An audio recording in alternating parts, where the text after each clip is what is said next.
Muito bom dia! Está no ar o Informe Saúde, o programa que cuida da sua saúde com muita informação.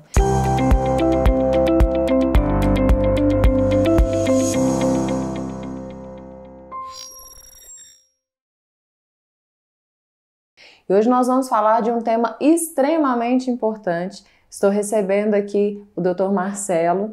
Vamos conversar um pouquinho a respeito aí das emoções, das questões, né, de saúde, da saúde emocional. Sim. E eu quero deixar um dado aqui para a gente começar, né, que de acordo com a Fiocruz, com a Unicamp, 90% da serotonina ela é produzida no nosso intestino. Isso fala muito sobre esse eixo, né, intestino-cérebro, o quanto a nossa saúde intestinal, e aí entra toda a parte alimentar e da nossa rotina, fala sobre as nossas emoções, né, doutor Marcelo? Sim, com Seja certeza. muito bem-vindo, viu? Tá, muito obrigado, doutora Arielle, pelo convite. Espero poder ajudar, espero poder adicionar algum conhecimento, né, para quem está assistindo a gente. E, igual você falou, doutora, o eixo intestino-cérebro, ele é extremamente importante, extremamente importante. As pessoas não têm noção o quão ele é importante, né? Você falou da serotonina, né? Serotonina, que é um neurotransmissor, que é muito famoso, né? O pessoal fala, é a substância da felicidade, é onde os antidepressivos mais comuns, mais clássicos, como por exemplo, fluoxetina, sertralina, escitalopram, eles vão agir como? Elevando a concentração de serotonina, certo? Então, já descobriu-se que o nosso intestino, ele produz 90% da serotonina do nosso corpo.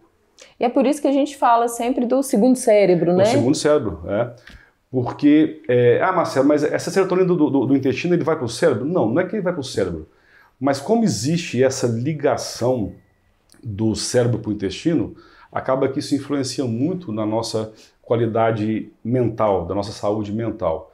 Porque existe um nervo chamado nervo vago. Do nosso cérebro saem vários nervos.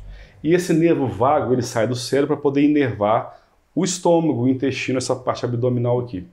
Então, tudo que acontece no cérebro afeta, quer dizer, a parte intestinal. Por exemplo, uma pessoa quando ela está muito ansiosa ou está com uma crise de pânico, por exemplo, o que acontece? Ela pode ter diarreia, ela pode vomitar. Então, ou seja, o que tem a ver? A emoção com a parte física. Total, né? E isso é uma via de mão dupla. Então, o que nós fazemos aqui na parte intestinal também vai influenciar a parte do cérebro. Então, o intestino funcionando corretamente, ele vai produzir bastante serotonina e aí, com certeza, vai melhorar a saúde intestinal e, consequentemente, a saúde mental. É uma comunicação direta, né? Direta e imediata, né? Porque uma resposta neurológica, ela é imediata, né? Ela é imediata. Eu percebo, eu já tive muito problema intestinal, sabe? E eu falo que eu cheguei no ápice quando eu comecei a me perceber deprimida. E eu falei, de onde está vindo isso? Né? Sim. E a partir do momento que eu consegui cuidar do meu intestino, tudo melhorou. Percebi que, melhorou. Sim. Então, realmente, é algo que a gente não pode ignorar, né? A nossa saúde intestinal, ela está muito ligada ao restante da função corporal, né? Totalmente, né? Eu até vou dar um exemplo pessoal meu, eu não quero entrar aqui na questão do intestino alterar outras doenças, porque a minha parte é psiquiátrica, então eu não quero intrometer, mas eu vou dizer porque eu tenho psoríase, tá bom? Então, todo mundo deve saber, eu imagino assim que todo mundo que tem psoríase, que a parte emocional interfere na psoríase, ok? Então, quando você está um pouco mais tranquilo, a psoríase fica mais leve. Quando você está muito agitado, muito nervoso, a psoríase tende a aumentar. Então, quando o intestino está funcionando corretamente, automaticamente eu vou estar bem mais tranquilo emocionalmente e, consequentemente, vai melhorar a minha psoríase. Então, não é só o eixo intestino-cérebro, ele influencia outras questões, mas eu não quero entrar, mas enfim, influencia mais do que as pessoas imaginam. Então, essas alterações intestinais, elas podem tanto desencadear como piorar, né, questões de saúde. Sim, por exemplo, a pessoa que tem intestino preso, né, enfim, as fezes que ficam ali aprisionadas no intestino, elas soltam muitas toxinas que vão automaticamente inflamar o cérebro inflamar o intestino primeiro, né? Logicamente inflamar o cérebro, e aí a pessoa fica... Tem até aquela palavra, né, que ela não foi criada para isso não, que a gente fala enfesada, né? Ela não foi criada com esse intuito, mas acabou que se associou. Que a pessoa que está com muitas fezes, quem está com muitas fezes presas, acaba que ela fica mais nervosa, mais ansiosa, ou até mesmo mais depressiva, terrível. Né? É terrível. E a gente tem visto muitas questões intestinais acontecendo em crianças com autismo, né? Sim, tem uma crescente gigantesca aí desses diagnósticos, né? O TDAH, o autismo, a hiperatividade. Sim. Então tem uma correlação também com o intestino? Totalmente, tá bom? Por exemplo, também vou... Antes de eu falar sobre o que eu queria falar, só dizer uma coisa. Tomem cuidado com o excesso de diagnóstico de autismo e o excesso de diagnóstico de TDAH e o excesso de diagnóstico de algumas doenças específicas, porque eu costumo dizer no consultório, tá virando festa. Todo mundo agora é autista. Vira moda, né? As doenças vão virando moda, né? E muitas das pessoas que querem que você dê o diagnóstico de autismo para elas. Eu já perdi muitos pacientes que chegaram ao consultório e disseram, mas eu tenho autismo. Não, você não tem autismo.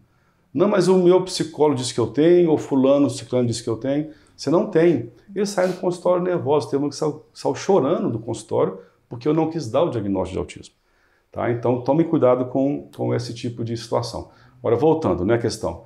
Eu vou dizer por mim que eu tenho TDAH, né, quem me conhece sabe disso. E quando eu tenho a possibilidade de me alimentar muito bem, nem sempre a rotina permite, mas quando eu tenho a necessidade, a possibilidade de alimentar certinho, né, o meu TDAH ele fica muito bom, muito bom. Ele melhora, quer dizer, né, o TDAH, os sintomas ficam, né, tá bom. Então, quando eu alimento na hora correta, alimentos corretos, né, quando eu tenho um tempo para isso, a resposta para o meu TDAH ela é muito, muito importante. Né? E isso também acontece para as pessoas com autismo, acontece para, você falou autismo, TDAH... Hiperatividade. Hiperatividade também, que faz parte... Enfim, e aí depois nós até vamos falar um pouquinho depois, né, aliás, sobre o açúcar, né, que para nós que tem TDAH, é o grande vilão da história, é o grande problema, e, consequentemente, para outras coisas também, né? Mas depois a gente fala sobre isso. Até a próxima pergunta, o próximo ponto que eu quero entrar, que é em relação a essa alimentação, como que ela interfere, né, na questão da saúde mental, como que qual que é essa ligação aí que acontece? Sim, deixa eu tentar explicar, né? Porque é o seguinte, igual eu falei mais cedo, se você inflama o intestino, automaticamente você vai inflamar o seu cérebro, ok? Então, tudo aquilo que você alimentar e que vá causar um dano ao intestino, vai causar um dano ao cérebro. Então, imagine, vou tentar aqui mostrar aqui bem, né, imagine as nossas células intestinais todas organizadinhas, imagine que meus dedos sejam as células intestinais. Então, o alimento passa, elas vão absorver normalmente. Quando você come alguma coisa que afeta o intestino, essas células elas começam a ficar um pouco mais abertas. Ou seja, é muito mais fácil passar coisas que não precisam no meio dessas células e automaticamente ir para a corrente sanguínea. E aí isso vai inflamar. Então, vou dar um exemplo. O glúten, por exemplo, é uma coisa que faz muito isso, né? Lactose, né? E o açúcar, tá bom, gente? O açúcar, vocês não fazem ideia o que o açúcar faz. Nosso maior vilão, né? É o maior vilão. Porque a nossa cultura... ela abraçou o açúcar como uma coisa normal. Aí a gente exclui o sal faz mal. Sim, o sal faz, né, dá pressão alta, não sei o que tem, né, e esquece do açúcar, entendeu? Que é o maior vilão. O maior vilão não é o sal, não é você fazer uma comida salgada. O maior vilão é você comer doce, você comer coisas que viram açúcar no sangue. Eu acho que é até importante a gente falar sobre isso também, porque quando a gente fala do doce, as pessoas relacionam ao doce. Ao doce, não. Ao doce de leite, ao doce, e não é só isso. Não é só isso. Porque nós temos a glicose, né, que é, vamos dizer assim, a base. Aí nós temos o açúcar, a gente vê normalmente o açúcar mascavo, o açúcar, né, que é feito de glicose. Mas nós temos substâncias que transformam em açúcar quando a gente ingere. Então é o amido, é o arroz, a farinha, né, que faz o pão. Farinha branca, farinha branca. Enfim, isso transforma-se em açúcar. Tá? Então, não adianta falar assim, Marcelo, eu não como açúcar, eu não como doce, eu não tomo refrigerante, mas a hora que vai ver o prato do almoço é um pratão de arroz, um pratão de macarrão todo dia, né? O ponto de encontro é a padaria, né? Come pão praticamente o dia inteiro. Não adianta. Eu falo que é muito cultural do brasileiro, principalmente do mineiro. Sim. O prato ter arroz, macarrão, batata, mandioca. Só carboidrato que vai virar tudo açúcar, entendeu? Né? E tem essa confusão mesmo, né? Quando a gente fala do açúcar, as pessoas falam, mas eu não gosto de doce. Eu não como doce. Não como doce. Mas o resto. Mas o resto, né? E o resto, né? E o arroz, o macarrão, né? Eu falo muito isso aqui a respeito do suco, porque as pessoas falam assim, eu não tomo refrigerante, eu tomo só tomo suco natural. Suco de laranja e tudo mais. Aí coloca 10 laranjas para fazer um copo de suco. Olha a concentração de frutose que tem isso aí. né? Então, assim, existem alimentos que pioram essa saúde cerebral. Sim. E também existem alguns que protegem. Sim, existem alguns que protegem. Inclusive, produtos, por exemplo, algumas fibras ajudam, mas só que aí eles vão o quê? Eles vão fazer uma coisa indireta, né? Que é através das bactérias do intestino, né? Então, bactérias não são as bactérias ruins, existem bactérias boas, né?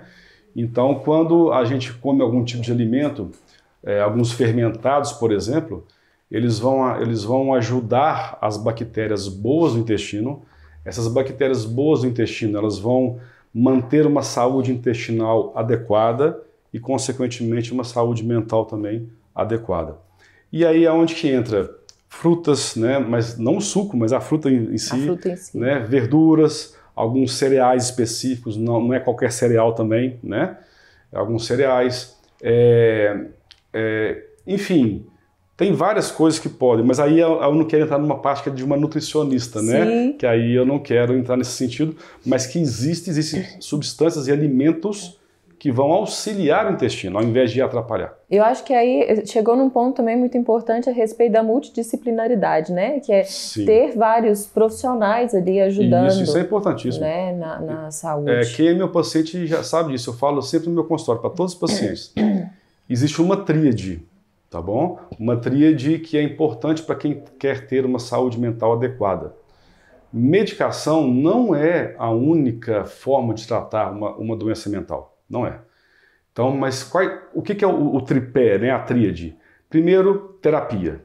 A pessoa tem que ter alguém para poder conversar, um psicólogo, né? Para poder ajudar ela a direcionar os problemas, aprender a lidar com as situações que ela está sofrendo com os problemas. Primeira coisa.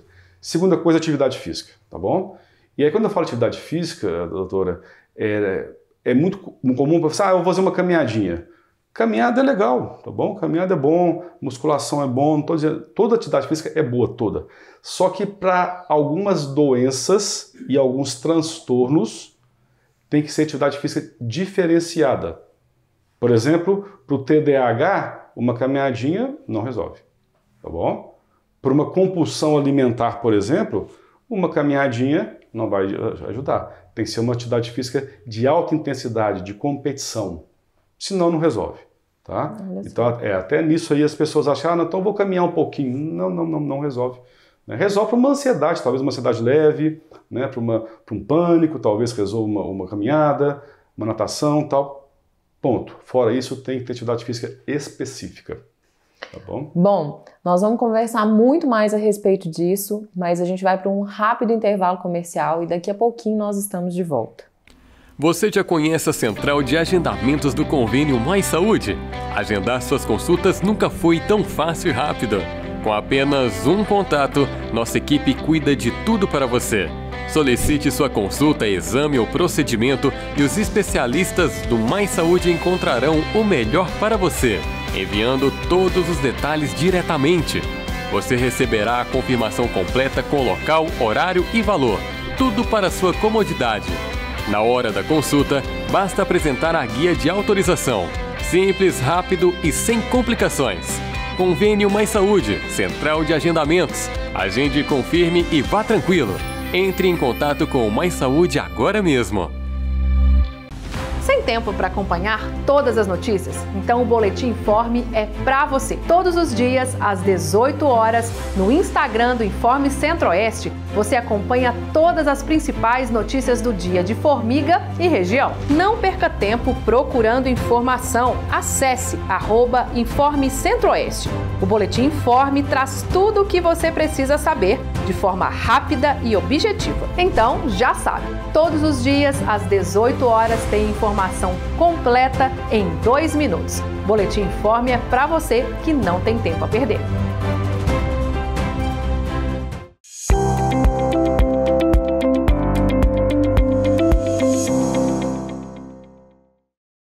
Estamos de volta com o Informe Saúde, programa que cuida da sua saúde com informação.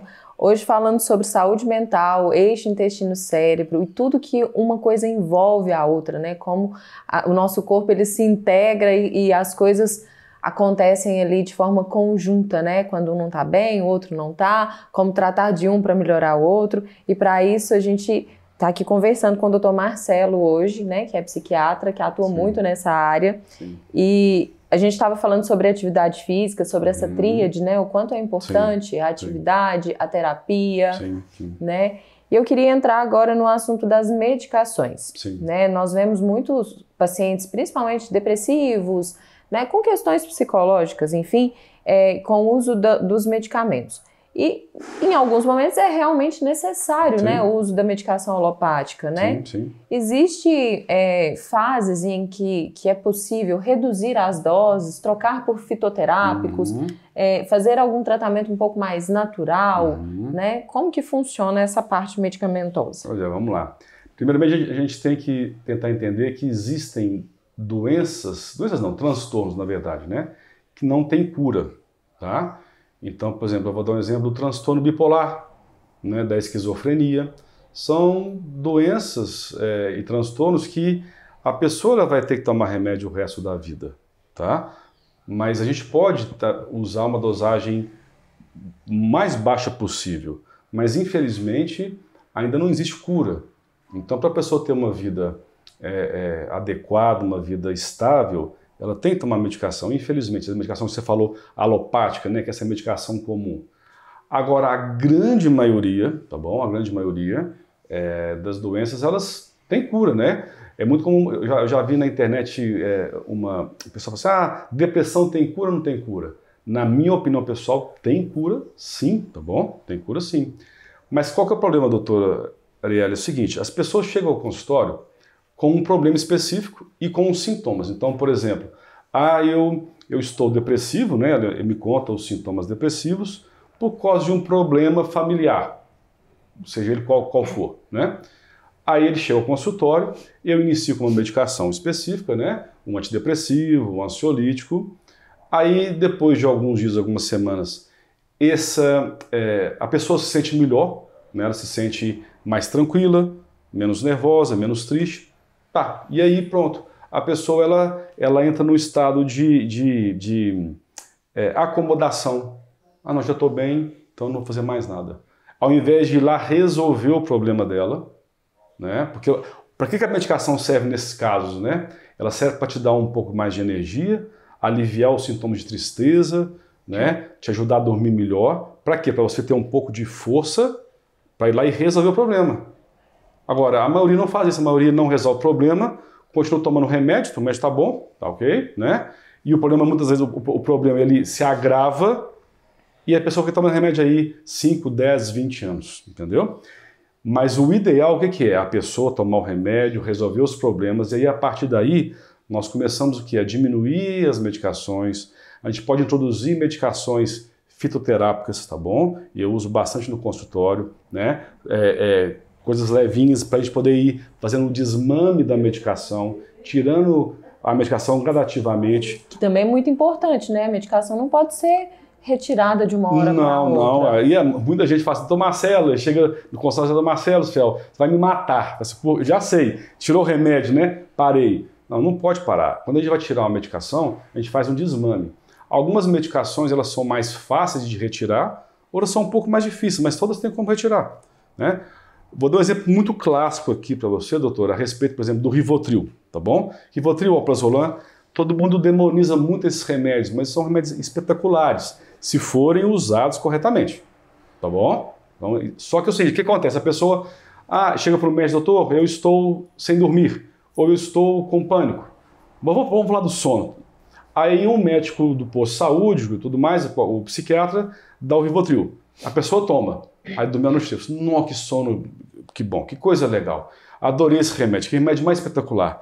Ao invés da pessoa começar a tratar o motivo da insônia, melhorar a qualidade do sono, fazer o que a gente chama de higiene do sono, pesquisa aí, gente, higiene do sono, é muito mais fácil ela tomar o Rivotril e dormir. Aí ela fica dependente e aí a coisa complica, entendeu? As pessoas hoje vão muito pelo fácil, né? Todo mundo é muito imediatista, que é aquele resultado na hora. E realmente pessoas que têm o distúrbio do sono, gente, uma noite mal dormida é terrível. Muito ruim, né? Muito ruim. Terrível, né? Eu vejo muitas crianças aí com distúrbios de sono e aí ficam agitadas, nervosas durante o dia todo. Nós somos assim, né? Sim, uma noite mal dormida. E aí, realmente, é muito mais fácil tomar ali um remédio que resolver, tira né? o sintoma na hora do que buscar a causa, o gatilho que está acontecendo. E aí eu gosto muito da higiene mental, acho que é muito higiene mental aí que se resume a higiene do sono, né? Então, pesquisem higiene do sono, vocês vão saber o que é necessário para ter uma noite minimamente saudável, tá? E você falou uma coisa aí a respeito da pessoa, né, não fazer o que não deve ser feito. E aí eu sempre pergunto, sabe, doutor, eu falo e já perdi paciente por isso, tá bom? Que eu falo assim, você está tomando um remédio, os seus pais, ou seu esposo, sua esposa está trazendo ao psiquiatra, você está indo ao psicólogo, cadê a sua parte? Cadê a sua parcela no tratamento? É o que você falou, o pessoal acha fácil tomar o remédio e ir, mas aonde que fica a parcela do paciente? O que você está fazendo para poder melhorar, para poder resolver a sua doença psiquiátrica? Você está fazendo isso? Né? As pessoas querem o fácil, né? Não querem fazer o que precisa ser feito. Agora, né, e só resumindo o que você perguntou, tem como sim diminuir as medicações alopáticas, que esses remédios comuns, e introduzir medicações naturais, vitaminas, né, suplementos vitamínicos, para que a pessoa possa ter. Eu uso muito no meu consultório alguns suplementos vitamínicos, tá bom? Então, para a pessoa ter uma qualidade de vida muito melhor e depois ficar livre do psiquiatra e viver a vida dela, né, normalmente. Isso.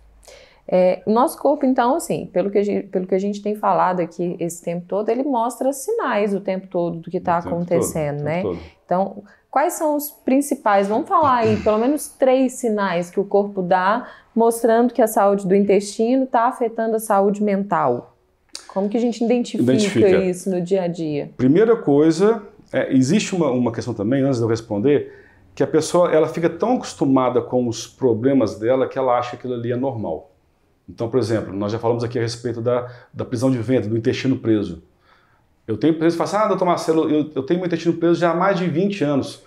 Como assim até agora não fez nada para resolver? Né?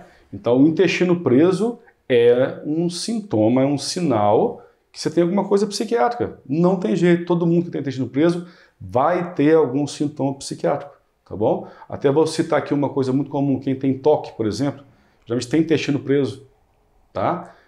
É só um exemplo, mas isso varia. Mas então, o intestino preso é um sintoma de que a pessoa tem alguma coisa psiquiátrica. Não tem jeito.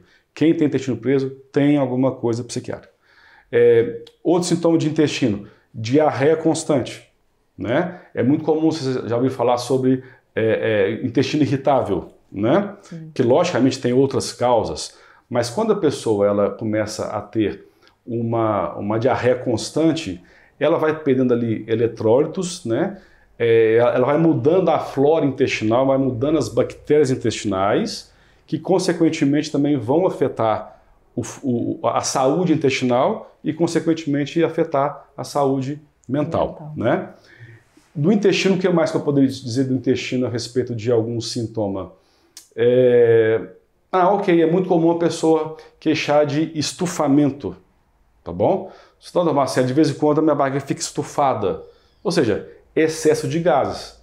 Isso aí pode ter várias causas, mas uma causa o que é? É a ansiedade, é o nervosismo. Isso faz a pessoa produzir uma quantidade muito maior de suco gástrico e automaticamente faz produzir muitos gases. Então a pessoa fica se sentindo estufada. Isso é decorrente, muitas das vezes, de questões, né, psicológicas, de ansiedade, de nervosismo.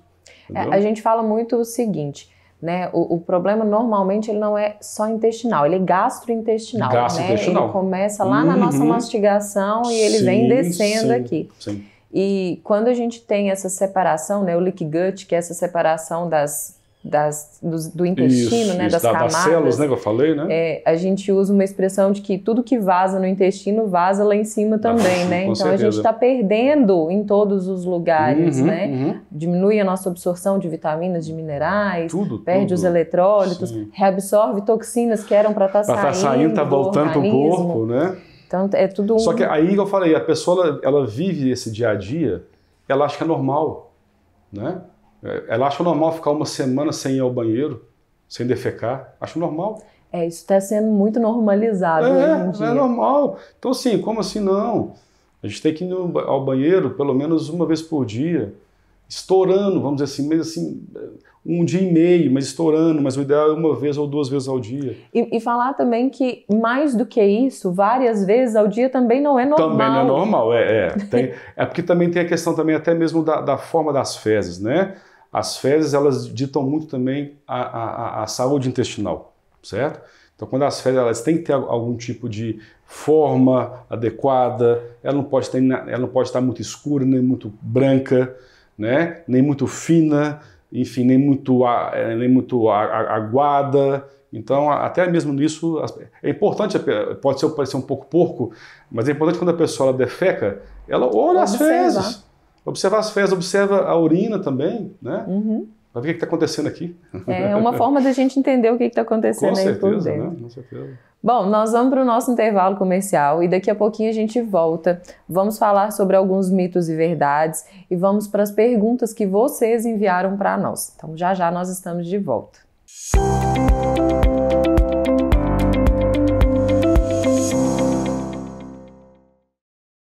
Cliente Mais Saúde, agora você pode pagar suas consultas com o saldo do FGTS. Isso mesmo, use o FGTS para suas consultas na rede Mais Saúde.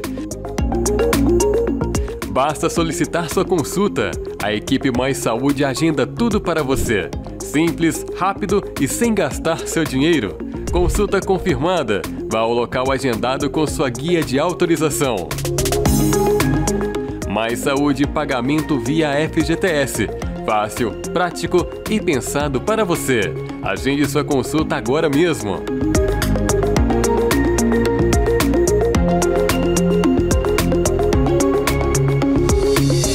Se você gosta de ficar bem informado e quer sempre a notícia em primeira mão, então o portal Informe Centro-Oeste é para você. Notícias a tempo e hora com fatos de Formiga e região, com texto objetivo e com qualidade, além da transmissão diária do jornal Informe Notícias. Faça como milhares de pessoas. Acesse informecentroeste.com.br e deixe para trás o seu velho jeito de acessar notícias. Informe Centro-Oeste, informação rápida, objetiva e de confiança.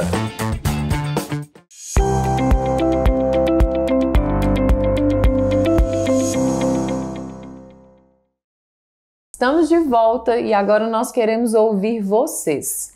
Então, para começar, nós vamos ouvir a Isabel, que tem uma pergunta muito importante para o Dr. Marcelo responder para nós. Sou Isabel Cristina, sobre o que pode acontecer com o nosso intestino, se o nosso lado emocional, psicológico, afeta a parte intestinal. Mas a gente não tem como se prevenir, né? Senão a gente não sabe o que vai acontecer. Bom, doutor Marcelo, e aí? Como que o intestino ele pode influenciar nesses casos? Tá. Bom, Isabel, respondendo a sua pergunta, o intestino, ele tem, como a gente falou aqui mais cedo, ele tem total interação com o nosso cérebro, tá bom? Total. Então, quando a gente está muito ansioso, muito nervoso, tá? Muito preocupado. Isso, igual eu falei, nós temos um nervo que chama nervo vago, ele vai enervar ou inervar, não me lembro o nome certo, o nosso intestino. Então, quando a gente está muito nervoso, muito ansioso, o nosso intestino ele tende o quê? A se soltar, a ter mais diarreia, tá bom? E isso também, igual eu falei, o contrário também é verdadeiro. Quando o intestino dele não está muito bom, isso afeta o nosso cérebro, a gente fica mais ansioso e mais nervoso. Então, a gente fala o eixo intestino-cérebro, que é a nossa discussão hoje, não é apenas daqui para cá ou daqui para cá. Ele é assim, ó, ele faz chama de feedback. Então, alterou aqui, altera aqui, alterou aqui, altera aqui, e fica esse vai e vem. Tá? Então, faz total diferença a nossa saúde mental para a saúde intestinal e vice-versa. Ela falou também a respeito de formas de prevenção, né? Citou até a atividade física. Sim, é que eu falei mais cedo. A prevenção, primeiro, a prevenção para a questão psicológica é atividade física. Como eu falei, tem vários tipos de atividade física para doenças diferentes, tá bom? A terapia com psicólogo, vocês têm que ter uma terapia.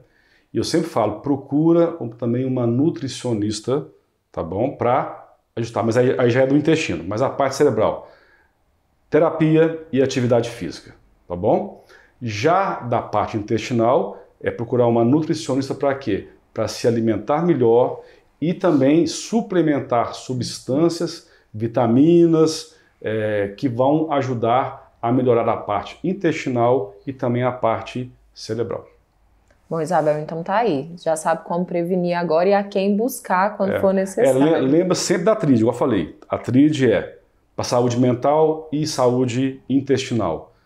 Terapia, atividade física e nutricionista, né? A nutrição, né? Então, esses três fatores. Se puder falar sobre profissionais, né? Então, psicólogo, nutricionista e um personal trainer, talvez, né, para poder te ajudar nisso aí. Para direcionar melhor. Isso aí.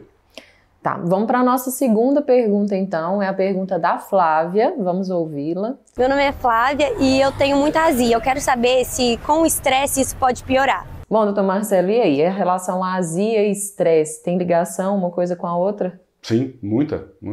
Bom, Flávia, a questão é a seguinte, quando nós estamos muito estressados, tá bom? A tendência é que o nosso estômago ele produza mais uma substância que a gente chama de o suco gástrico, tá bom? Tá? Para ficar mais fácil de entender. E esse suco ele é muito ácido e é onde que dá a azia, tá? Onde a pessoa sente aquela queimação, tá? Então isso, quando a pessoa está mais ansiosa, mais nervosa, vai ocasionar e consequentemente essa azia, né? Esse excesso de ácido gástrico ele também vai alterar a quantidade até mesmo de gases intestinais, tá bom? Além de dar dor, né? Dar dor, desconforto e tudo mais. Então, afeta, tem uma ligação completa sobre a azia e questão psicológica, vamos dizer assim, né? Sim. Vamos ouvir agora o Danilo, que tem também uma pergunta para nós. Meu nome é Danilo e a pergunta que eu tenho é se dormir mal prejudica o foco. Bom, doutor Marcelo, e aí? Como que funciona esse sono? A gente falou agora há pouco sobre a qualidade de sono, né? E as pessoas que têm essa dificuldade aí à noite, que hoje até são muitas pessoas, né? Com esse distúrbio do sono. Sim. Vai atrapalhar no foco? Totalmente, tá? Aqui, para qualquer pessoa, e até mesmo quando você fala foco, quando a pessoa fala foco, a gente já pensa em TDAH, né? Que aí é pior ainda, tá bom? Mas o que acontece? O nosso sono não existe assim, sabe, doutora? Tem que dormir 8 horas, 9 horas. Não existe isso. Existe uma quantidade de sono que é ideal para a pessoa, que varia entre 6 a 8 horas mais ou menos. Então, esse sono tem que ser fisiológico, tá? Então a pessoa tem que ter uma qualidade de sono adequada para poder acordar bem, para o cérebro voltar a funcionar bem. E quando esse sono é ruim, o cérebro ele não produz algumas substâncias. Por exemplo, a melatonina que todo mundo conhece, né? Ela é liberada durante o sono apenas entre as 10h30 da noite até 1h30 da manhã. Então se a pessoa for dormir tarde, tá? ela vai produzir menos melatonina, que consequentemente vai atrapalhar o dia seguinte dela, tá? Quando a pessoa está em uso em excesso de aparelho eletrônico, ela está ali, né, vendo o celular, Instagram, Facebook, e aí o cérebro está agitado. Aí ela deita, ela pode até dormir, mas o cérebro ainda está ali funcionando. Então até o cérebro dela descansar, ela vai acordar cansada, porque dormiu pouco, tá? E devido ao sono ruim, devido à má qualidade do sono, o cérebro não produz algumas substâncias importantes, ele acorda um pouco mais cansado, e aí o que acontece? Onde o foco vai embora. Então, todos nós deveríamos ter, porque eu falei mais cedo sobre a higiene do sono, todos nós deveríamos ter essa higiene do sono. Mas quem tem problemas psicológicos, né, psiquiátricos, e especialmente o TDAH, aonde que essa higiene do sono ela tem que ser muito bem feita, porque senão vai interferir mesmo. Então, sono é igual a um bom foco, a uma boa atenção e, consequentemente, uma boa qualidade de vida, né? Porque quem trabalha, por exemplo, com leitura, com internet, né? Quem trabalha com máquinas que tem que ter atenção, né? Que ele pode ali perder um dedo, perder uma mão. Sim. Então, tem que dormir bem.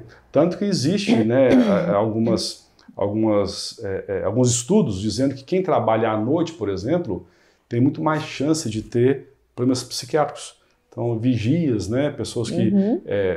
médicos, enfermeiros, que têm essa questão de trabalhar à noite, isso aí, enfim. Então, atrapalha o foco completamente, tá bom? Nós falamos, assim, a maior parte do tempo a respeito do eixo intestino-cérebro, e aí a gente entra no outro eixo, né, que é hipotálamo, tireoide, suprarrenal. Com certeza. Né, que vai fazer toda essa parte da produção de melatonina, cortisol, né?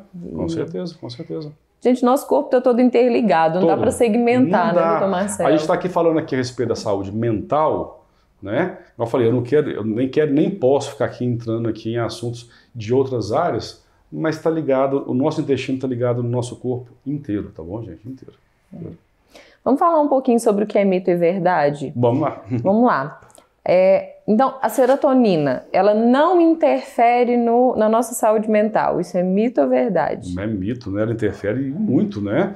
Tanto a serotonina que tem no cérebro, se ela tiver, vamos dizer assim, né? Tiver pouca serotonina, né? Baixa concentração de serotonina, a pessoa vai ficar mais depressiva, mais nervosa. E também a serotonina que é produzida no intestino, se tiver em baixa, né? Aí o eixo intestino-cérebro vai ficar desregulado e, consequentemente, também vai ter problemas psicológicos também. Serotonina tem que estar no patamar importante no cérebro e também no intestino. Tratar o intestino pode ser um complemento eficaz no tratamento da depressão? Totalmente, né? Total, né? Se a pessoa não tratar, se ela não alimentar bem, se ela, como eu falei, não procurar um nutricionista, tá bom? E hoje em dia, né, nós temos vários profissionais de nutrição, né, que são muito bons, mas Marcelo, mas eu não tenho dinheiro para ir. No posto de saúde tem, no PSF tem nutricionista. E aqui, quando eu falo para meus pacientes, não tem nem que ser aquela dieta para emagrecer, aquelas coisas muito rígidas, não. É melhorar a alimentação, alimentar adequadamente, não é nada muito extremo. Então, a pessoa que ela tem cuidado em alimentar bem, tem cuidado em ingerir suplementos, né, que vão ajudar o intestino, com certeza ela vai ter melhora das doenças psiquiátricas, tá bom? Não tem como fugir disso, não tem como fugir disso. Tá? A pessoa que trata de doenças mentais, se ela não tomar cuidado com a alimentação e com a suplementação de substâncias, né, que eu falei, ela vai ter uma resposta muito menor ao tratamento. Ela vai demorar muito mais tempo para poder ser curada. E probióticos e alimentação saudável, né, são importantes para esse equilíbrio intestino-cérebro. Isso é totalmente verdade. O probióticos, né, que a doutora está falando aqui, né, são as bactérias, né, Então, nós temos a flora bacteriana no nosso intestino, que ela tem a bactéria que é ruim, mas tem a bactéria que ajuda. Então, quando nós usamos bactérias, que é o probiótico, para tratar a doença, ela ajuda demais. E você sabe muito bem disso, né, doutora? Que existem vários tipos de probióticos, né? Para coisas diferentes. Existem probióticos que vão ajudar no foco, existem probióticos que vão ajudar a perder peso, existem probióticos que vão ajudar a ganhar peso, né? Então, aí é onde que entra a nutricionista, né? Ou a doutora Bruna que entende desse assunto também, para vocês poderem pensar, eu estou ansioso, qual que é o probiótico ideal para mim? Quais são as bactérias ideais para mim? Aí você aí manda manipular ou compra para estar utilizando. Então isso ajuda demais, né? Quando a gente fala probiótico, gente, vocês imaginam o Yakult, né? O Yakult, quando a pessoa toma o Yakult, ali tem o lactobacillus, que são bactérias boas. Só que ali é só uma bactéria, né? Nós temos uma variedade, uma infinidade de bactérias que vão ajudar em vários tipos de transtorno, tá? Então, tem associações de bactérias e tem bactéria para depressão, bactéria para ajudar, eu falei, para perder peso, ganhar peso, ansiedade, enfim, tá? Bastante. É preciso realmente ter um acompanhamento, né, profissional para que se tenha uma boa escolha das cepas, né, que serão utilizadas, para não fazer um efeito contrário, porque acontece muito isso. Muito, muito, porque, igualzinho no consultório, eu recebo lá, doutora, chegam, né, os representantes, né, dos laboratórios, eles chegam com vários tipos de probióticos, né? Tem vários, isso não é que são ruins, não, mas eles não são específicos. Então, se a pessoa não souber qual tipo de probiótico ela vai tomar errado. E pode, pode atrapalhar, vamos dizer assim, os sintomas dela, entendeu? Né? Então tem que procurar pessoas que entendem, igual a doutora que entende, né? Doutor Marcelo, acho que a gente poderia ficar aqui um dia inteiro falando a respeito disso. Com certeza, com certeza. Eu queria, para a gente finalizar, que você deixasse uma dica, né? Uma dica aí prática para o pessoal de casa, algo que você considere importante aí para a saúde de forma geral, para a gente poder encerrar nosso programa hoje. Olha, doutora, dicas, né? Eu já passei algumas aqui, mas eu acho que sempre a pessoa deve procurar, nem que seja algum tipo de informação, tá bom? Hoje em dia nós temos aqui profissionais igualzinho você, né? Eu também, tem vários outros profissionais que trabalham nessa área, que entendem um pouco mais sobre essas questões, que integram um pouco mais. Mas nós temos hoje em dia, né, a internet hoje ajuda bastante, então tenta se informar de uma forma adequada, né, não segue qualquer pessoa na internet que fala alguma bobagem, né? Acho que a primeira coisa é isso. Então hoje nós temos, né, que na mão a gente pode estar pesquisando alguma coisa importante, eu vou comer tal coisa é boa ou ruim? Digita lá, vê se essa coisa é boa ou ruim, né? Mas basicamente para a questão psiquiátrica, que é a minha área, é o que eu falei, é a tríade, não tem jeito. É você que está aí escutando, vá ao posto de saúde, né? Procure uma psicóloga. O problema de psicólogo no posto de saúde é porque eles têm muito pouco tempo para poder... Limitado, né? Muito limitado, eu fico até com pena deles, porque é muita gente para atender. Mas pelo menos vá lá para conversar, para tirar uma dúvida com eles, né? Se pudesse ser uma terapia constante, melhor ainda, tá? Segunda coisa, né? Atividade física, né? É melhor fazer alguma coisa do que não fazer nada. Então, faça uma caminhada, né? Ou, igual eu falei, existem atividades físicas específicas. Então, o ideal é você procurar um profissional da saúde física, né? E perguntar para ele, eu estou com ansiedade, o que você me orienta? Eu estou com depressão, o que você me orienta? Eu tenho TDAH, o que você me orienta a fazer? Então procure esse profissional. E eu acho que nós aqui, né, o mais importante, na minha opinião de tudo, seria a nutricionista, tá bom? E também tem no posto de saúde também, né? Então a pessoa, ela pode ir, vai ao posto, ela começa a se alimentar bem, sabe? Doutor Marcelo, eu não tenho dinheiro para seguir uma dieta. Igual eu falei, não é aquelas dietas que muitos imaginam, é aprender a alimentar bem. a comer talvez na hora certa, comidas um pouco mais saudáveis, né? Ou não comer tal coisa, né? Sim. Então, sabe, são dicas que vocês têm muito próximo de vocês. Acesso fácil e vocês não utilizam. Então, eu acho que essas 3 coisas, sabe, doutora, que se as pessoas fizessem isso, tivessem um pouco mais de cuidado, procurar uma psicóloga, né? Procurar algum profissional de saúde física e procurar um nutricionista, elas evitariam de ter que procurar um psiquiatra, de ter que tomar remédio psiquiátrico. Acho que 90% das pessoas, se fizessem isso, não estariam no meu consultório.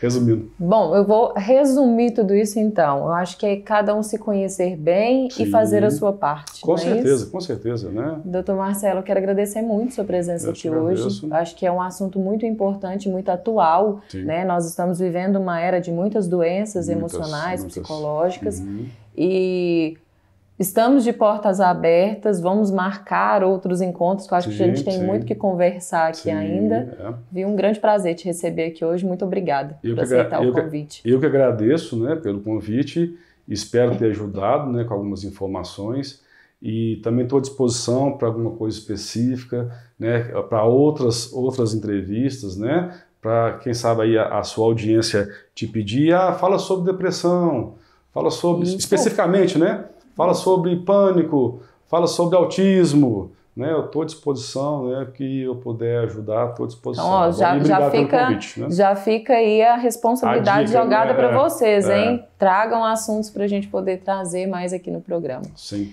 Bom, a gente fica por aqui. Até a próxima terça e muito obrigado pela sua audiência de hoje.